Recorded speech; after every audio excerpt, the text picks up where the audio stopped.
Hello प्यारे बच्चों, एक बार फिर से आप सभी का स्वागत है बिल्कुल ही नए लेक्चर में हमारी यूनिट्स एंड डायमेंशन के। और इससे पहले के लेक्चर में मैंने आप लोगों को कई सारे फॉर्मूले, कई सारे ऐसे फिजिकल क्वांटिटीज़ थी जिनके डायमेंशन एनालिसिस और क्या होगा उनका डायमेंशनल फॉर्मूला, ये सब कुछ निकालना सिखाया था अच्छे से। आज हमें क्या करना है बच्चों, ध्यान से सुनो। मैंने उस दिन आप लोगों को मैकेनिक्स के ज़्यादातर फिजिकल क्वांटिटीज़ के बारे में ही पढ़ाया था, और मैकेनिक्स के अलावा और भी बहुत सी फील्ड्स हैं हमारे फिजिक्स में जिसमें बेहद इंपॉर्टेंट फिजिकल क्वांटिटीज़ का यूज़ किया जाता है, जैसे कि हीट और थर्मोडायनेमिक्स हो जाए, जैसे कि इलेक्ट्रिसिटी एंड मैग्नेटिज्म हो जाए। तो इनकी भी बहुत सारी फिजिकल क्वांटिटीज़ हैं जिनका डायमेंशनल फॉर्मूला अगर आपको याद हो तो बहुत ही ज़्यादा बेहतरीन बात होगी। पर सारी फिजिकल क्वांटिटीज़ को मैं यहाँ पर डिराइव करके डायमेंशनल फॉर्मूला नहीं निकलवाऊंगा। मैंने PDF यहाँ पे आपको डिस्क्रिप्शन में दे रखी है जिसमें उन सारी ही फिजिकल क्वांटिटीज़ का डायमेंशनल फॉर्मूला लिखा हुआ है। आप अपने नोट्स में उनको भी पहले नोट कर लेना, और उसके बाद ही ये पर्टिकुलर टॉपिक यानी कि एप्लीकेशन ऑफ डायमेंशन एनालिसिस पर आ जाना। तो बहुत ही आराम से, बहुत ही सिंपल से एक लेक्चर है हमारा एप्लीकेशंस ऑफ डायमेंशन एनालिसिस। और करना क्या है आखिर हमें इस लेक्चर में, हमें जानना है कि क्यों हमने डायमेंशन एनालिसिस सीखी है और क्या आखिर इससे फायदे हो सकते होंगे। सबसे पहले एप्लीकेशन है to check homogeneity in a given equation. To check homogeneity in a given equation क्या मतलब हुआ सर इसका? होमोजेनस का मतलब होता है बेटा एक जैसा। आप कितना समझते हो होमोजेनस का क्या मतलब होता है बेटा? एक जैसा, है ना। अब मेरी बात समझो, अगर मैं तुमसे ऐसे बोलूं कि 4 dogs plus 3 cats is equal to how many kilometers? Sir क्या पूछ रहे हो यार, आप बिल्कुल बेवकूफों वाली बातें कर रहे हो। आप तो बिल्कुल बेवकूफों वाली बातें कर रहे हो। 4 dogs plus 3 cats is equal to how many kilometer, ही कैसे पॉसिबल हो सकता है? हाउ मेनी एनिमल्स लिख लो तो भी एक बार को आंसर निकल जाए, हाउ मेनी एनिमल्स पूछ लो तो भी एक बार को आंसर आ जाएगा। पर ये तो पूरी इक्वेशन ही गलत है। क्यों गलत है? 4 प्लस 3 is equal to how many पूछता तो सही थी क्या? हाँ, 4 प्लस 3 पूछ रहा होता तो बिल्कुल सही होती है इक्वेशन। और किलोमीटर के हटा दो इज इक्वल टू क्या? अगर मैं ये पूछूं तो क्या ये आंसर दे सकते थे आप? हाँ सर, तब तो मैं आंसर दे देता या दे देती कि 7 ही होगा आखिर इसका आंसर। बहुत बढ़िया, शाबाश मेरे बच्चों, उम्मीद भी तुमसे ऐसी थी। पर एक बात बताओ, यहाँ जो 4 के बाद एक यूनिट लिखी जा रही है, यहाँ जो 3 के बाद एक यूनिट लिखी जा रही है, और यहाँ जो क्वेश्चन मार्क के बाद एक यूनिट लिखी जा रही है, जब इस यूनिट में मैंने कुछ और, इस यूनिट में कुछ और लिखा और इस यूनिट में कुछ और लिखा, तो क्या आप ये समेशन फॉर्म कर पा रहे थे? नहीं सर। क्या आप ये पर्टिकुलर सब्ट्रैक्शन अगर होता तो फॉर्म कर पाते? नहीं। तो याद रखो, एडिशन और सब्ट्रैक्शन, देखो बेटा मैं मल्टीप्लिकेशन डिवीजन के ऊपर बात भी नहीं कर रहा हूँ, तुम उस पर मत जाओ। एडिशन और सब्ट्रैक्शन के केस में दो फिजिकल क्वांटिटीज की बात कर रहा हूं, नंबर की बात नहीं कर रहा मैं बेटा। दो फिजिकल क्वांटिटीज सिर्फ और सिर्फ तब ऐड हो सकती है या सब्ट्रैक्ट की जा सकती है जब उनकी यूनिट्स सेम हो। क्या सेम हो बेटा? यूनिट सेम हो। अगर यूनिट सेम हो मतलब उनके सबके यहाँ पे जो भी चीज निकल के आने वाली डायमेंशनली वो एक जैसी होनी चाहिए। चाहे अगर यहाँ पे जो डायमेंशन हो मान लो लेंथ की हो, यहाँ पर भी डायमेंशन मान लो लेंथ की हो, तो यहाँ पे भी डायमेंशन हमें लेंथ की ही मिल सकती है। मैं ऐसा नहीं कर सकता कि लेंथ में टाइम जोड़ के पूछूं कितनी स्पीड हो, ये पॉसिबल नहीं है। तो सारी ही फिजिकल क्वांटिटीज जो आपस में ऐड होने जा रही हैं, सबसे इंपॉर्टेंट है कि वो डायमेंशनली करेक्ट होनी चाहिए। और डायमेंशनली करेक्ट तब हो सकती है जब होमोजेनस होगी इक्वेशन, मतलब सेम डायमेंशंस की चीजों को हम आपस में ऐड कर रहे होंगे। तो ये था हमारा बिल्कुल पहला एप्लीकेशन कि क्या कोई इक्वेशन होमोजेनस है कि नहीं, हम ये पता करते हैं डायमेंशन एनालिसिस से। फॉर एग्जांपल अगर मान लो मैंने तुम्हें एक सवाल दिया, मान लो x इज इक्वल टू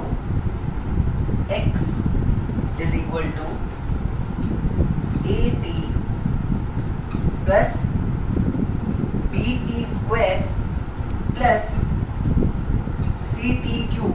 मैंने कहा कि बेटा ये इक्वेशन डायमेंशनली बिल्कुल करेक्ट है, ये इक्वेशन डायमेंशनली बिल्कुल करेक्ट है। और इसमें A, B और C क्या है, ध्यान से देख लो। A, B और C है फिजिकल कांस्टेंट तो है पर physical constant. A, B, C are physical constant. अब मैं तुमसे सवाल पूछूं कि अगर ये इक्वेशन डायमेंशनली करेक्ट है तो क्या होगा A, B और C का डायमेंशनल फॉर्मूला?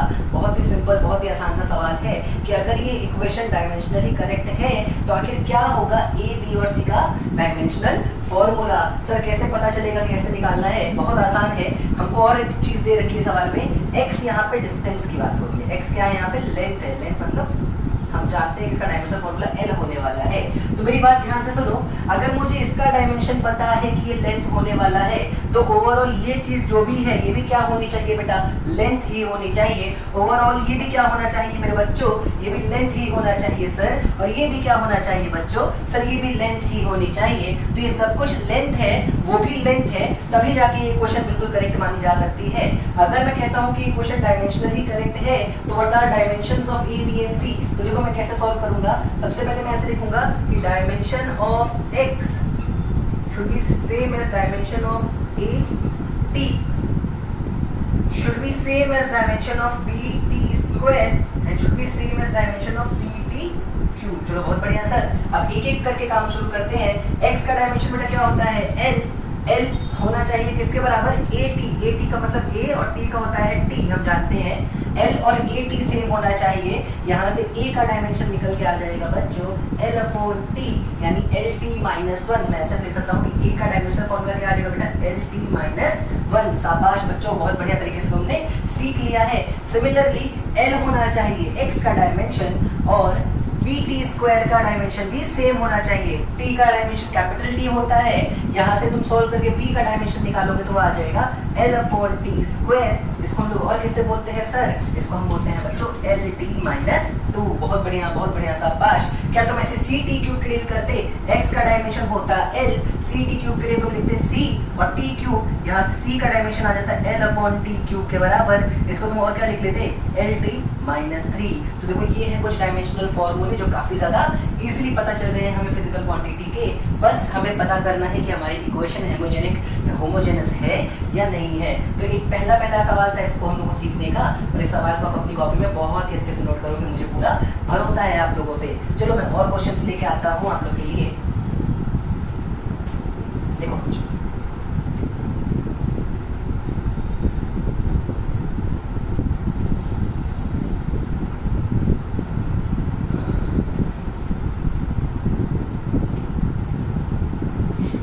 है,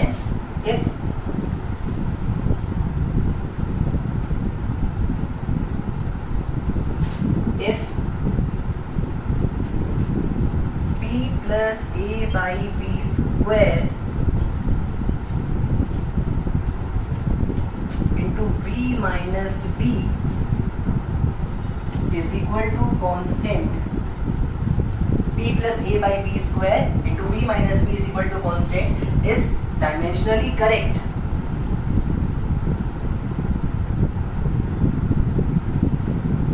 Is dimensionally correct। Find dimensions of A and B। हमें बताना है कि A और B का डायमेंशन क्या होगा। हमें ये दे रखा है बेटा कि P है यहाँ पे प्रेशर और V है यहाँ पे वॉल्यूम। चलो बच्चों काम करना शुरू करते हैं। बहुत ही आसान है इस सवाल को सॉल्व कर पाना, कोई भी डिफिकल्टी की बात नहीं है। ये क्वेश्चन अगर डायमेंशनली करेक्ट है तो क्या है आपके डायमेंशंस A का और क्या है डायमेंशन B का, हमें बस यही तो पता करना है। चलो बहुत ध्यान से देखो बच्चों, बहुत ध्यान से देखो। मैं बाकी चीजें यहाँ पे रब कर दे रहा हूँ ताकि क्वेश्चन बहुत सही से मैं सॉल्व करके आपको दिखा सकूँ। देखो यहाँ पे ये दोनों फिजिकल क्वांटिटीज आपस में ऐड हो रही हैं। इसका मतलब जो P का डायमेंशन होना चाहिए क्या वही होना चाहिए A/V स्क्वायर का डायमेंशन। हाँ सर, तो मैं पहले तो यही से शुरू करूंगा, dimension of P must be same as dimension of A/V square. बहुत बढ़िया बच्चों, शाबाश, बहुत ही तरीके से आपने लिख लिया। पर P तो प्रेशर है, प्रेशर का डायमेंशन क्या होता है, mL-1 T-2। प्रेशर का डायमेंशन होता है बेटा mL-1 T-2। आप चाहो तो अपने नोट्स में भी देख सकते हो अगर आपने अभी तक याद नहीं किया है। Equal to A upon volume होती है बेटा L क्यूब, तो वॉल्यूम का स्क्वायर हो जाएगा L की पावर 6 P यानी कि mL-1 T-2 is equal to A upon L to the power 6। यहाँ से A का डायमेंशन निकल के आएगा मेरे बच्चों mL-1 T-2 L6। इसको आप और अच्छे से क्या लिख लोगे, mL5 T-2। देखो कितने आराम से हमने A का डायमेंशन निकाल दिया, बहुत ही तरीके से हमारा A का डायमेंशन आ गया। B का डायमेंशन जरा यहाँ देखो, क्या वॉल्यूम में B सब्ट्रैक्ट हो जा रहा है। हाँ, तो वॉल्यूम में से जो भी चीज सब्ट्रैक्ट हो रही है उसके खुद के डायमेंशन भी वॉल्यूम का डायमेंशन जैसा ही होना चाहिए। तो बी का डायमेंशन कुछ और नहीं बल्कि वॉल्यूम यानी कि एल क्यूब के बराबर यानी L3 के जैसा ही आ जाएगा। तो एक और क्वेश्चन बहुत ही आसान सा हमने यहाँ पर सीख लिया। चलो और देखते हैं भाई, और देखने से एक आध क्वेश्चन और करा दो। बिल्कुल कराऊंगा बेटा, क्यों नहीं कराऊंगा। देखो देखो बेटा ध्यान से,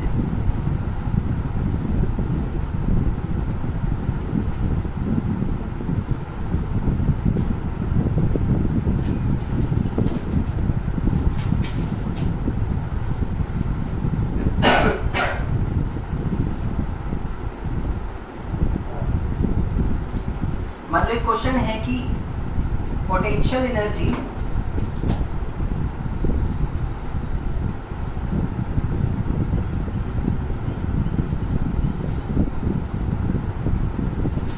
is given by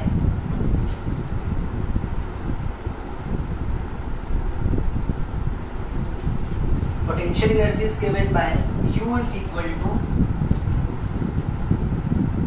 A root x upon x square plus b. Potential energy is given by U is equal to A root x upon x square plus b. यहाँ पर हमसे क्या बताया गया बच्चों, ध्यान से समझो कि A, B are physical constants, U हमारी एनर्जी है, x यहाँ पे फिर से लेंथ है। तो बताओ मेरे बच्चों क्या होगा डायमेंशनल फॉर्मूला किसका, A और B का। A और B का डायमेंशनल फॉर्मूला हमें पता करना है इस क्वेश्चन में। अब देखो कैसे करेंगे बेटा, मेरी बात सुनो, यहाँ से शुरू करो। जरूरी नहीं है कि तुम हर समय A को पहले करो फिर B को करो, दिमाग का इस्तेमाल करो। एक्स स्क्वायर और B आपस में ऐड हो सकते हैं। एक्स स्क्वायर और B आपस में क्या हो सकते हैं मेरे बच्चों, ऐड हो सकते हैं। तो मतलब जो डायमेंशनल फॉर्मूला होगा एक्स स्क्वायर का वही होगा डायमेंशनल फॉर्मूला B का। तो मैं ऐसे लिख सकता हूँ dimensional formula of x square is same as dimensional formula of B। यहाँ से dimensional formula of B direct निकल के आ जाएगा L2 के बराबर। बहुत ही आसान, बहुत ही सिंपल तरीके से हमने सॉल्व कर लिया। इनफैक्ट इस पूरी टर्म का एक्स स्क्वायर प्लस B का डायमेंशनल फॉर्मूला ही L स्क्वायर होने वाला है। चलो सर अब A पे काम करते हैं। देखो यहाँ लिखिए एनर्जी, तो ये पूरा का पूरा टर्म भी बेटा एनर्जी ही होना चाहिए। सर एनर्जी का dimension ml2 t-2 is equal to A root x का डायमेंशन L की पावर हो जाएगा 1/2 अपॉन नीचे जो भी लिखा है उसका डायमेंशन है L स्क्वायर। हमने अभी भी सॉल्व करके देखा है मेरे बच्चों। क्या L स्क्वायर इधर लेके आओगे तो ये बन जाएगा m L की पावर 4 t-2 अपॉन L की power 1/2 is equal to A का डायमेंशनल फॉर्मूला। हाँ सर, क्या इसको तुम और तरीके से सॉल्व कर सकते हो? हाँ सर, अगर तुमने किया तो तुम्हारा A का डायमेंशन निकल के आएगा m L to the power 4 minus 1/2। देखो बेटा ऊपर जाके माइनस 1/2 हो जाएगा, तो 4 माइनस 1/2 होता है 7/2 और t की पावर -2। ये हो जाएगा डायमेंशनल फॉर्मूला मेरे बच्चों A का। तो ये था बिल्कुल पहला एप्लीकेशन डायमेंशन एनालिसिस का, जिसमें हम क्या किया करते हैं बच्चों, होमोजेनिटी चेक करते हैं किसी इक्वेशन की कि वो इक्वेशन सही है।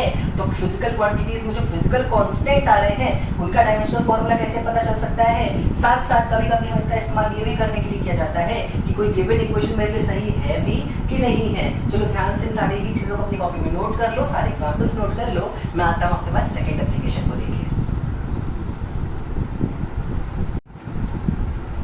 तो चलो बच्चों समझते हैं कि क्या है आखिर second application of dimension analysis. लेकिन उस पर्टिकुलर टॉपिक पर जाने से पहले एक छोटा सा कॉन्सेप्ट और हमें समझना होगा, वो है systems of measurement. Systems of measurement क्या है सर? देखो बेटा, सिस्टम ऑफ मेजरमेंट क्या कहता है कि जो भी मेजरमेंट्स किए जा रहे हैं उनके लिए एक सिस्टम डिफाइन किया गया है। जैसे आप लेंथ की बहुत सारी यूनिट्स जानते हो, टाइम की बहुत सारी यूनिट्स हो सकती हैं, है ना। तो ऐसे ही करते करते पर्टिकुलर कुछ सिस्टम्स बनाए गए हैं, जिसमें पहला सिस्टम होगा बेटा MKS सिस्टम। MKS सिस्टम में जब भी हम लोग लेंथ मेजर करते हैं तो लेंथ हमेशा किस में चलेगा बेटा, मीटर में। लेंथ हमेशा किस में मेजर किया जाएगा मेरे बच्चों, मीटर्स में मेजर किया जाएगा। मास हमेशा किस में मेजर किया जाता होगा, केजी में मेजर किया जाता होगा। और टाइम हमेशा किस में मेजर करते हैं बच्चों, सर सेकंड्स में मेजर करेंगे। बहुत बढ़िया। दूसरा बेटा CGS सिस्टम, इसमें लेंथ होगा बेटा सेंटीमीटर में, मास होगा हमेशा ग्राम्स में और टाइम होगा सेकंड्स में, है ना। अब FPS क्या है बेटा, इसके अकॉर्डिंग लेंथ फीट्स में मेजर किया जाएगा, ठीक है। मास जो है वो पाउंड्स में, और टाइम अभी भी सेकंड्स में मेजर किया जा रहा होगा। तो ये कुछ 3 सिस्टम्स हैं मेजरमेंट के जिनके बारे में हमें जानना था। एक होता है standard international SI system. SI system में भी हम लोग MK सिस्टम के रूल्स को ही फॉलो किया करेंगे, यानी कि लेंथ मेजरमेंट करेंगे तो मीटर में, मास करेंगे तो केजी में, और टाइम होगा तो हमेशा सेकंड में होगा। अब बहुत ध्यान से देखो मेरे बच्चों, बहुत ध्यान से देखो। अगर मैं बात करूं कि मेरे पास एक बॉडी पे फोर्स लग रहा है, तो बेटा फोर्स बहुत बड़ा भी हो सकता है और फोर्स बहुत छोटा भी हो सकता है।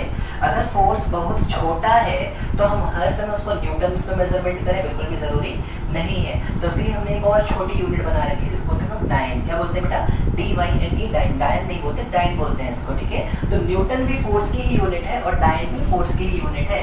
न्यूटन फोर्स की यूनिट है MK सिस्टम के अकॉर्डिंग, और डायन फोर्स की यूनिट होती है बेटा CGS सिस्टम में। किस सिस्टम में बेटा, CGS में। जब फोर्स छोटा हो गया होता है तो कैसे पता चलेगा कि 1 न्यूटन में आकर कितने डायन हुआ करते हैं, कैसे हम एक सिस्टम से दूसरे सिस्टम में कन्वर्जन करना सीखेंगे, क्या रिलेशन होगा किसी भी फिजिकल क्वांटिटी की 2 यूनिट्स में जो कि 2 अलग अलग सिस्टम में है, उनको मेजर करना ही या उनको फाइंड करना ही हमारा सेकंड एप्लीकेशन कहलाएगा बेटा डायमेंशन एनालिसिस का। तो बहुत ध्यान से देखो मेरे बच्चों,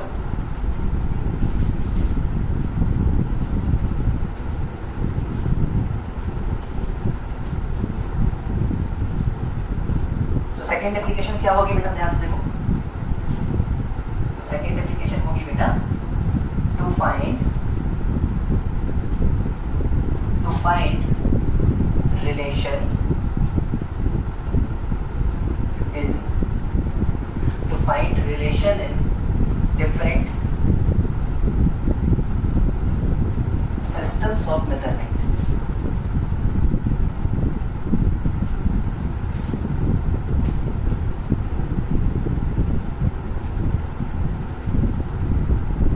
To find relation in different systems of measurement. चलो सबसे पहले मैं काम करता हूँ, मैं एक छोटे से एग्जाम्पल से सिखाता हूँ कि पार्ट कैसे करने वाले हैं। बाद में कहता हूँ कि MK सिस्टम में फोर्स, किस क्वांटिटी की बात कर रहा हूँ, फोर्स की बात कर रहा हूँ। फोर्स की यूनिट होती है न्यूटन, ठीक है। और CGS सिस्टम में इसी फोर्स की यूनिट है डायन। तो आखिर 1 न्यूटन में कितने डायन हुआ करते हैं, मुझे तुमको ये कैलकुलेट करके सिखाना है, ठीक है। मैं मान लेता हूँ कि 1 न्यूटन में n डायन्स हुआ करते हैं। देखो मैं कैसे फाइंड कर रहा हूँ, स्टेप्स ध्यान देना। मैं मान लेता हूँ let 1 newton is equal to n dyne, ठीक है। बहुत बढ़िया बच्चा, बहुत बढ़िया सर। क्या होती है फोर्स की डायमेंशनल फॉर्मूला, सर मुझे बता सकते हो तुम लोग? हाँ सर, mLT-2। तो मैं ऐसे लिख सकता हूँ कि पहले सिस्टम का 1m, पहले सिस्टम का 1m L T-2, दूसरे सिस्टम के n टाइम्स ऑफ, है तो फोर्स ही ना बेटा, तो m LT-2 के बराबर होगा। बढ़िया। पर पहला सिस्टम है कौन सा, सर MKS। तो पहले सिस्टम में मास किस में मेजर किया जाता है, लिख लो यहाँ पे kg। लेंथ किस में किया जाता है, मीटर, और टाइम किस में चलता है, (2) इज इक्वल टू दूसरे सिस्टम यानी कि n, मास किस में बेटा, ग्राम, लेंथ किस में है, सेंटीमीटर, और टाइम किस में है, (2). बहुत बढ़िया बच्चों। सर यहाँ से देखो मैं क्या लिख सकता हूँ, बिल्कुल ध्यान से देखो। मुझे n कैलकुलेट करना है ना, उसके पहले मुझे क्या करना होगा, यूनिट्स को आपस में कैंसिल करना है, तो यूनिट्स को सेव करना होगा। मैं इसको ऐसे लिख लूंगा 1। क्या मैं kg को 1000 ग्राम लिख सकता हूँ? हाँ सर। क्या मैं मीटर को 100 सेंटीमीटर लिख सकता हूँ? हाँ सर। और टाइम को सेकंड स्क्वायर में रहने दो, चलो सही है सर, आपने बोला तो रहने देते हैं। Is equal to n times of gram centimetre second (2). यहाँ से देखो बेटा n कितना निकल के आया, यहाँ से n निकल के आ जाएगा 1 × 1000 × 100 1 × 1000 × 100 ग्राम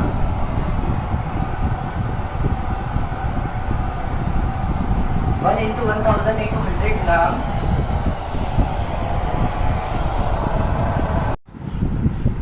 सॉरी बच्चों, कुछ टेक्निकल इश्यूज आ गए थे, लेकिन कोई दिक्कत नहीं है, हम यहीं से कंटिन्यू करते हैं अपने सॉल्यूशन को।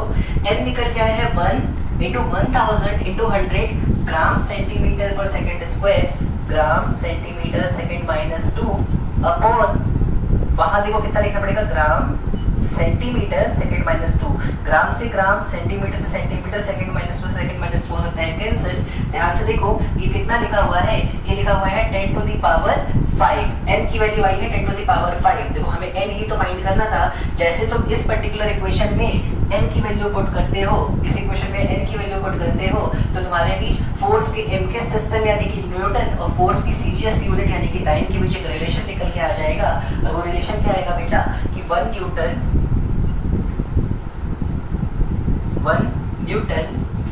is equal to 10 to the power 5 time, 1 Newton is equal to 10 to the power 5 time के बराबर निकल के आ जाएगा। तो ये है बहुत ही आसान तरीका दो अलग अलग सिस्टम्स में रिलेशन फाइंड करने का। सर एक क्वेश्चन तो और सिखा सकते हो आप? बिल्कुल सिखाऊंगा बेटा, क्यों नहीं सिखाऊंगा। मैं एक काम करता हूँ, मैं आपको एनर्जी के बारे में ये क्वेश्चन करके दिखाता हूँ। मान लो मैंने कहा मेरे पास एक फिजिकल क्वांटिटी है एनर्जी, एनर्जी की जो एमकेएस यूनिट होती है, एनर्जी की जो एमकेएस यूनिट होती है जूल बेटा, क्या होती है जूल, और सीजीएस यूनिट होती है बेटा अर्ग, क्या होती है अर्ग। बहुत ध्यान से देखो, हमको पता करना है कि अगर एक जूल में कितने अर्ग हुआ करते हैं, तो देखो बहुत आराम से पता कर सकते हैं। कैसे करेंगे, ये सारे स्टेप्स को दोबारा रिपीट करके देखो कैसे कैसे। मैं लिख लूंगा लेट 1 जूल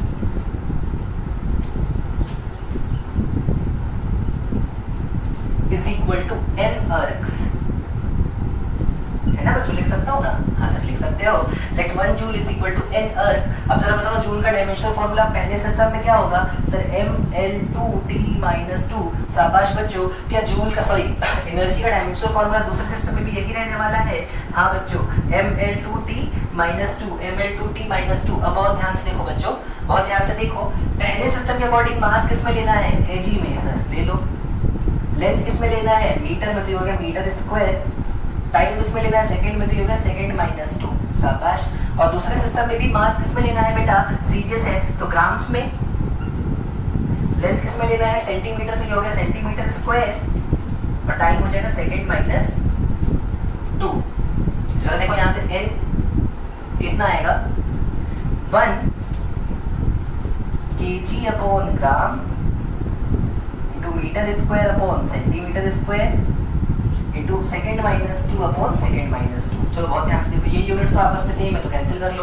पर केजी अपॉन ग्राम अभी सेम यूनिट नहीं है, क्या करें सर, हमें पता है 1 केजी में होता है 1000 ग्राम, तो इसको तुम ऐसे लिख लो 1 into 1000 gram into metre square है।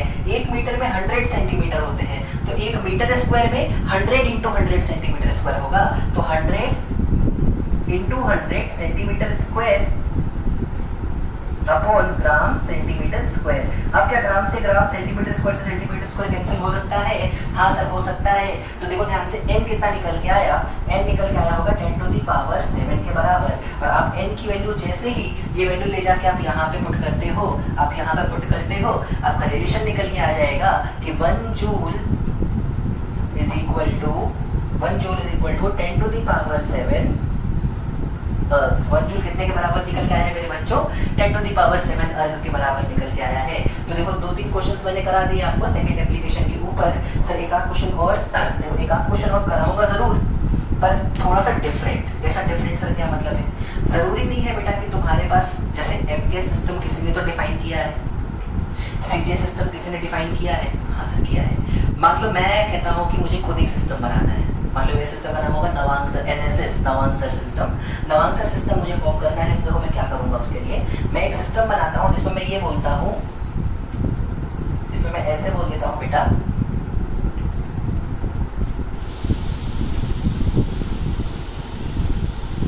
इसमें मैं ऐसे बोल देता हूँ कि let there be a new system जिसका नाम है एनएसएस सिस्टम। ठीक है, मेरे अकॉर्डिंग जो लेंथ मेजर की जाती है, मेरे अकॉर्डिंग जो लेंथ मेजर की जाती है वो होती है 100 सेंटीमीटर के बराबर। मेरे अकॉर्डिंग लेंथ मेजर की जाती है जिसमें उसका नाम है एस। मतलब तो मैं एस में जैसे कि किलोमीटर होता है ना बेटा, जैसे मीटर होता है ना, तो मेरे अकॉर्डिंग लेंथ एस में मेजर की जाती है, और एक एस कितना होता है बेटा 100 सेंटीमीटर के बराबर। मान लो मेरे अकॉर्डिंग जो मास है, मेरे अकॉर्डिंग जो मास है वो मेजर किया जाता है मान लो एन के फॉर्म में, और एन, एक एन कितना होता है मान लेते हैं 10 ग्राम्स के बराबर होता है। और मेरे अकॉर्डिंग टाइम में मान के चलता हूँ कि चलो भाई अभी मिनट्स में मेजर करता हूँ, ठीक है। मेरे अकॉर्डिंग टाइम्स मेजर की जाती है बेटा मिनट्स में, और 1 मिनट में होता है बेटा 60 सेकेंड। चलो बढ़िया। अब मैं कहता हूँ कि मेरे एनएसएस सिस्टम में और एमकेएस सिस्टम में जरा पता करो, सॉरी एमकेएस में नहीं काम करते क्योंकि मैंने सेंटीमीटर ग्राम की बात की है, तो मैं कहता हूँ कि बेटा फोर्स की कितनी सीजीएस मेरे एक एनएसएस के बराबर होने वाला है। मतलब मुझे एनएसएस सिस्टम और सीजीएस सिस्टम का रिलेशन फाइंड करना है। बहुत ध्यान से देखो, बिल्कुल उसी तरीके से करना है। सवाल की भाषा पे जाओ, सवाल में सब दे रखा है, हमें रिलेशन फाइंड करना है फोर्स की एनएसएस यूनिट में और फोर्स की सीजीएस यूनिट में, ठीक है। तो मैं मान लेता हूँ मेरे सिस्टम के अकॉर्डिंग जो फोर्स की यूनिट है उसका कुछ नाम रख लेता हूँ। मान लो मैं उसका कुछ नाम रख लेता हूँ। मान लो मैंने उसका नाम रख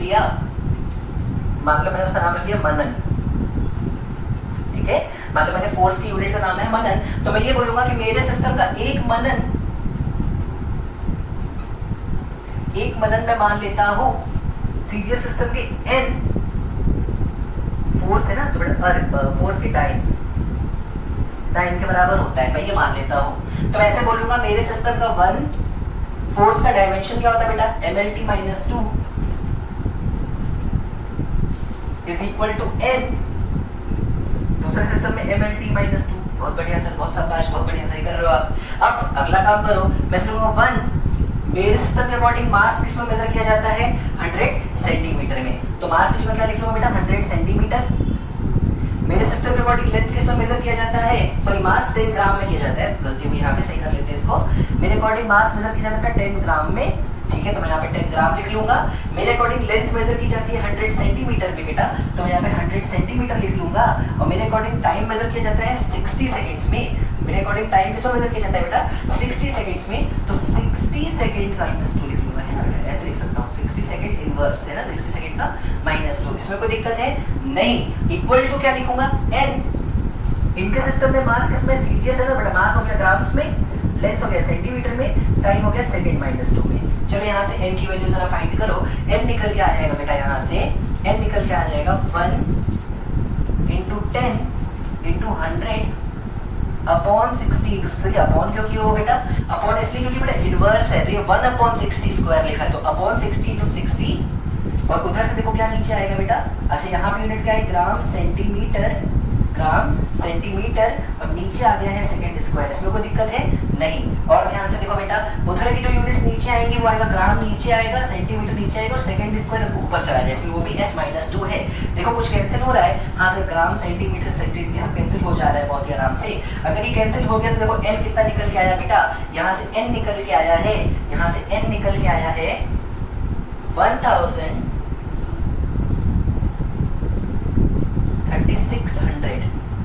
0 से 0 कैंसिल, 10/36 आई है मेरी n की वैल्यू। तो मेरे सिस्टम के अकॉर्डिंग यानी कि फोर्स की जो यूनिट मनन थी, तो 1 मनन कितना आता है 10/36 डाइन के बराबर, 10/36 डाइन के बराबर। तो ये हो गया बेटा एक और क्वेश्चन जो कि थोड़ा सा पहले से डिफरेंट है, चीजें उतनी ही आसान होगी। क्वेश्चन ऐसा आएगा, कंसीडर एन आर्बिट्ररी सिचुएशन, एक इमेजिनरी दुनिया में चलते हैं जहाँ पे फोर्स का मेजरमेंट किसी और यूनिट में हो रहा है, लेंथ का किसी और में, टाइम का किसी और में। बताओ क्या इस सिस्टम के अकॉर्डिंग और सीजीएस सिस्टम में रिलेशन है, या फिर क्या इस सिस्टम का एमके सिस्टम से रिलेशन होने वाला है, हमको ये सब फाइंड करने को इसमें बोला जाएगा। तो आप बहुत ही अच्छे से इन सारी चीजों को नोट कर लो, सारे ही क्वेश्चंस को अपनी कॉपी में बहुत तरीके से नोट कर लो। मैं आता हूँ आपके पास अगला क्वेश्चन लेके, अगला एप्लीकेशन लेके आता हूँ आपके पास, इतनी चीज आप नोट कर लीजिए अच्छे से।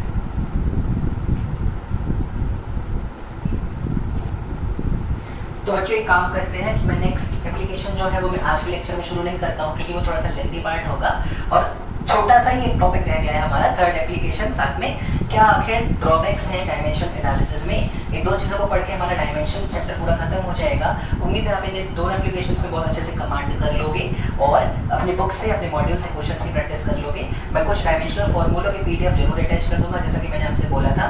बाकी मैं आपसे कल मुलाकात करता हूँ, तब तक के लिए धन्यवाद। मस्त रहो, खुश रहो, अपने घर में रहो, हंसते रहो और अपना ध्यान रखो और अपने फ्यूचर का भी ध्यान रखो। थैंक यू बच्चों।